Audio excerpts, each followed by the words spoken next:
Hey, it's Frances. So today I thought I'd talk about surrender. One of the definitions of surrender is to overcome resistance, which I love definitions. You'll probably notice that in these little videos. But yeah, so overcoming resistance. I thought that was good because considering that I was talking about resistance yesterday, so that seemed kind of like a coincidence.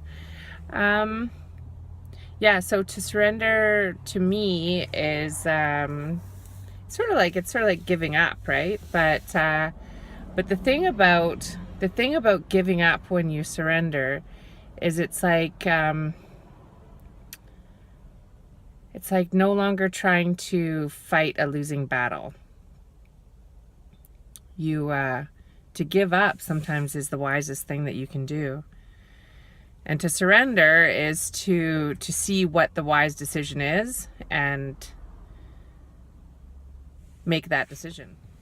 Surrender begins as internal and then becomes external.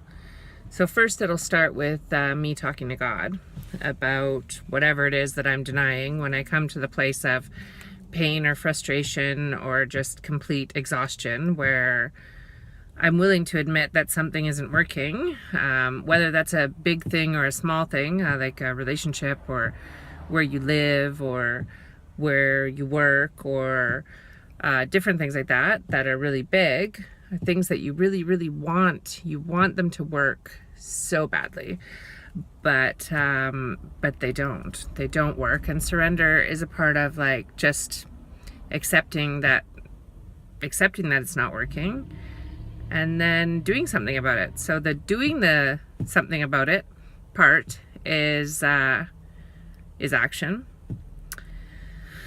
And in that action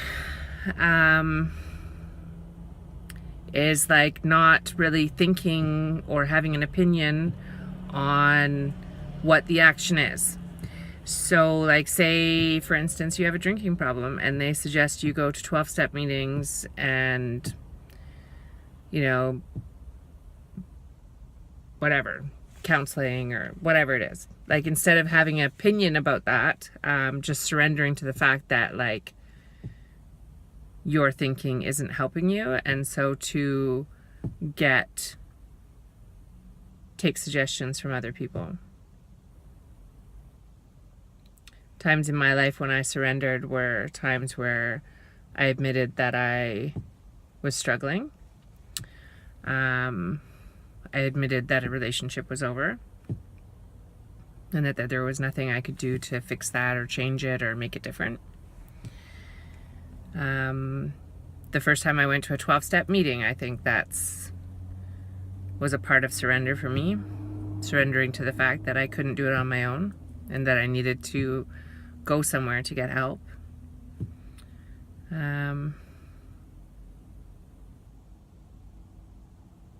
Surrendering to my mother's death, that it was painful for her to remain here.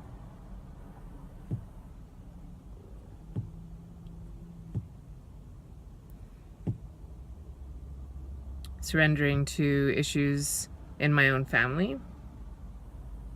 Surrendering to things never being different.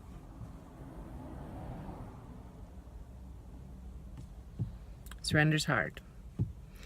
It's not easy. But the alternative is to fight reality, and fighting reality leads to chaos and addiction and just complete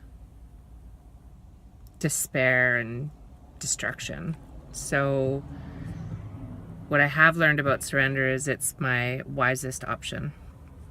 It still takes me time. I still struggle with things. Like I'm not fixed and I never will be. But I can manage better. And part of that managing better is surrendering quicker. Being able to look at a situation and surrender to the fact that this isn't working and I'm gonna kill myself trying to make it work, and it's still not gonna friggin' work. So all I'm gonna end up is dead. Not realistically, but spiritually. Hopefully not realistically, but definitely spiritually and emotionally dead inside. trying to make something work that doesn't work. So one of the definitions, again, is overcoming resistance. And I think the biggest resistance that we need to overcome, or I need to overcome, is my own damn self. So yeah, that's a little bit of what I know about surrender. Surrender is a big topic. So if you want to share what you know about surrender, I would love that. It would be like interactive and we could share ideas. So yeah, if you want to leave in the comments what you know about surrender, we can kind of have a little chat. So thanks. Have a good day.